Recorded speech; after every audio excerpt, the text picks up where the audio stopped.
Iba yung atake natin, di ba? Dalawa lang naman ang lagi natin tinitignan sa babae.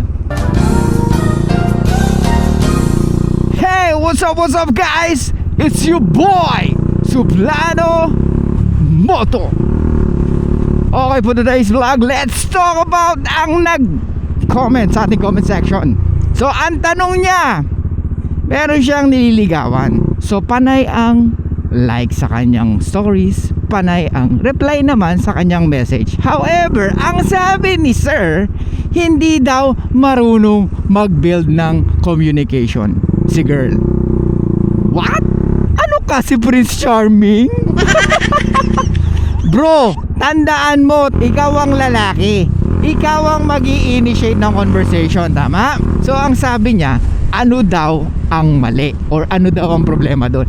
Bro, ang problema ay ikaw. What? Bro, tandaan mo, kahit sa date, lagi ko sinasabi to, pag hindi ka nagkaroon ng second date, ibig sabihin kasalanan mo. Kaya nga, pag hindi mo na-convince ang babae makipag-date sa'yo or lumabas together with you, ibig sabihin it's your fault. Di ba? Ano yun? Gusto mo pag nag-message ka, entertainin ka niya? Ano ka, girl?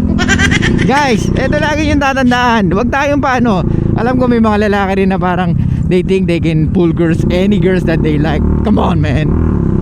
You cannot pull girls kahit nagwapo ka, mayaman ka. Kung wala kang game, kung di ka marunong makipag-usap, you cannot pull girls. Eto Hakari naman ako sa mga nagko-comment sa ating comment section at sasabihin pa na flirt and seduce lang daw. Oo, sige, nag-work yun. Pero hindi ka pwedeng maging fixated sa ganun lang, di ba? But anyway, sa atin is, guys, kung mapapansin nyo, iba yung atake natin, di ba? There's no perfect system. Kaya nga kung ano yung mag-work sa'yo, yun ang gagawin mo.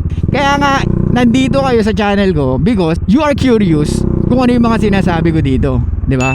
And at the same time, naiintindihan nyo kung ano yung gusto kong iparating sa inyo. This is not always about flirting, seducing. This is always about being a man, real man. How to accept the reality. So ayun, balik tayo. Brad, ano nangyari? Hindi mo pwedeng isisi sa babae kung hindi siya nagre-reply sa'yo. Napaka-lame mo naman, di ba? Hindi mo pwedeng isisi sa kanya na hindi siya marunong makipag-conversation. Unang-una, hindi naman talaga. Not most of women can make a conversation, di ba? Kasi unang-una, kung gano'n ang babae, kung marunong mag-create ang babae ng conversation, ibig sabihin patay na patay sa iyan, di ba? Yung talagang gagawa siya ng way, makausap ka lang. Pero kung sinasabi mo na hindi siya marunong mag-build ng communication or conversation, then I think it's your fault. How dare Hindi you? pwedeng maging kasalanan ng babae. Kaya nga tayo, pag marami ka nakakasama lumabas, marami ka nakakausap na babae, tapos na-stimulate mo emotion, it means that you're doing good, di ba? You are providing value with them. Kaya nga, a man is sleeping with a bunch of women, it means that he's doing something right, di ba? Pero pag kasi it's really hard to attract women. Let's be fucking honest. Ano man ang itsura mo, ano man ang status mo, kung di ka rin marunong mag-attract, wala rin kwenta. Kaya yung mga sinasabi nyo, maging pogi ka, maging mayamang ka, yeah, it's part of the component. However, hindi pa rin sasama yung babae sa'yo kung boring kang kasama. Gets mo? Kung if you're always talking about yourself, talking about, alam mo yun, yung mga piniplex mo kung ano meron ka, wala rin kwenta yan. Ito sinabi ko na ito sa mga ibang videos ko. Ang babae, always looking for the finished product. Gets? Ngayon, kung nakikita ka nila na hindi ka potential, why they waste their time? Or maybe, okay, ito nakikita ko, since sabi mo nga nagre-reply naman siya pero hindi siya marunong mag-build ng communication. I think your question, maybe there's a problem with your question. The way you ask, or maybe you always ask close-ended question, kaya ganun siya. Tignan mo rin, you need to self-reflect. Hindi natin pwede isisi dun sa babae, but good thing nagtanong ka. So at least, maybe nag-iisip ka na, oh baka mamaya sa babae may mali or sa akin, which is good, di ba? Pero most of the time, ang mali is nasa atin. How dare you? Either we are too, needy. Ito lang it shows neediness kasi tinitignan mo kung sino yung nag-view sa'yo. Tinitignan mo kung nag-view siya, tapos you feel good, tapos may message mo, maling-mali. Hindi mo kailangan i-message ang babae nag-view sa'yo. Kasi may mga babae talaga ma-view ng stories, pero wala naman dahilan. Alam mo yun? May mga tao rin ma-like, pero ibig sabihin, support lang. Gets mo? So, huwag kang mag-isip ng any romantic. Don't romanticize kung ang babae na-view yung stories mo. Well, ganun tayo kasi we are a men na konti lang nakukuha nating attention from women. Kaya nga minsan, nagsisettle na tayo kaagad kahit hindi kagandahan, kahit pangit ang ugali, or kahit mataas yung body count, kasi siya yung tingin natin na pwedeng the best, or siya yung nagbigay ng mga gusto natin na ibigay sa atin ng mga kababaihan. However, mali. Kasi ang problema doon, your confidence and your self-esteem, di ba? Unang-una, dapat, ito lagi yung sinasabi, di ba? Kailangan pagyamanin yung sarili mo. Kailangan mo talaga magbasa, makinig ng podcast, yan, makinig kay Suplado mo to. Kausapin mo ko. Mag-DM ka sa akin, lol. So kaya Brad, wag mong damdamin kung hindi talaga siya magano, kung hindi mo ma-stimulate yung emotions niya. Basta lagi mo itong tandaan, ang babae, pag hindi pumayag sa date na gusto mo, or hindi pumayag makipagkita sa'yo or lumabas together with you, then ibig sabihin, kulang pa. Okay? Hindi mo pa na-stabilize yung attraction, yung parang ano niya, hindi pa na-hit yung kumbaga sa sales may quota sila eh. Parang bitin naman kasi parang feeling ko pag magkasama kami, wala naman kami pag-uusapan. 'Di ba? Kung sa message pa lang, alam nila na ganyan ka na mag-message. How much more sa personal, 'di ba? Kaya nga pag post ka rin ng post ng stories mo, ganun din isipin nila eh. Eto bro, wag na nating pahabain pa. Ang pinaka the best na gawin mo is wag ka na mag-post, wag ka na mag-story, tumahimik ka. Tsaka ka magbasa ng libro, The Way of Superior Man, No More Mr. Nice Guys, The Tao of Badass. Yan yung mga libro na dapat mong basahin.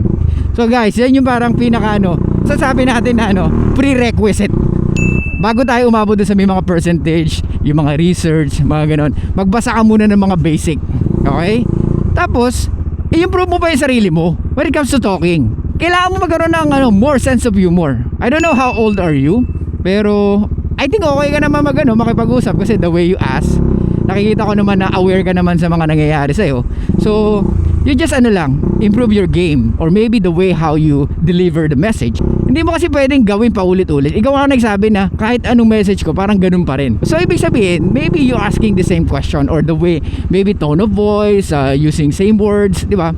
So, you need to change that in order for you to stimulate her emotions. Women are emotional creatures. Kaya nga hindi rin natin malalaman kung gusto tayo ng babae o hindi. Kasi nga pabago-bago yan. Pwedeng ngayon gusto ko niya, bukas hindi na. Kahit na kami nangyari na sa inyo eh. Kahit na natulog na sa inyo, magugulat ka, biglang hindi na siya magme-message. Ganun ang babae. Kaya nga, if you can stimulate her emotion, or if you can retain her without any relationship, then you are fucking good, bro. What? It means that you're doing good.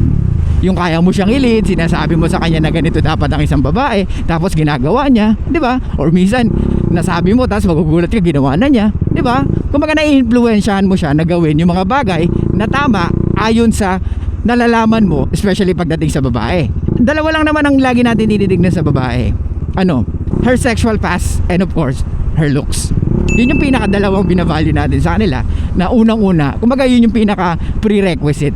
Ilan yung body count mo, or makikita mo sa behavior niya yan, or maganda ba siya, pasok ba siya sa standard ko, di ba? Ask yourself, how many months mo na ginagawa yan? Sabi mo, naliligaw ka. Dapat nga hindi mo na sinasabi na maliligaw ako sa'yo, kasi may expectations eh. Dapat ayain mo na lang talaga. Ngayon kung ayaw niya, okay, maybe next time, di ba? Tapos kung nagbo-views siya, patuloy na nagbo-views, tapos hindi mo nire-replyan, wala ka sinasabi, syempre doon na papasok yung curiosity. Maku-curious na siya, anong ginagawa nito? Ba't di na siya nag-message sa akin, di ba? Hindi porket panay view niya, gustong-gusto ka na niya, di ba? Minsan gusto niya lang makita, is he doing better? Parang hindi naman. Parang hindi ako makakonect dito sa guy na to. Parang magkaiba kami ng sense of humor. May ganun, Brad. Ito, nakwento ko na sa ibang videos ko. She's NBSB at she's open to date. So na minaka-date siya, which is kumbaga boto lahat para dun sa lalaki. However, na nag-date sila, sabi niya sa akin, maybe that's first and last date. Why? I think I need to tell him na walang chemistry. Why? Kasi parang magkaiba kami ng sense of humor eh. Masyado siya matalino. Bang. What? Bro, you have everything. The looks, matangkad daw yung lalaki, gwapo, kumbaga talagang presentable. Tapos galing sa maayos na pamilya. Kaso walang sense of humor. Patay tayo. Diba? Tanda mo, women are emotional creatures. Kung wala kang sense of humor, how can you stimulate her emotions? Diba? Anyway, umahaba na bro. So sana may natutunan ka sa mga sinabi ko. I'll see you guys next time, guys. By the way, we are wearing this Made in Manila, bigay sa atin. So hoodie siya, crop top, ganda guys. I want the black, so may mga black na akong hoodie. Pero ito, lupit nito. So binagay natin sa pants natin. Malupit. Papaya, pakita ko sa inyo. Okay siya guys. Kung mahilig kayo sa crop top, which is uso naman ngayon, so pwede kayong bumili nito. So thank you, Made in Manila.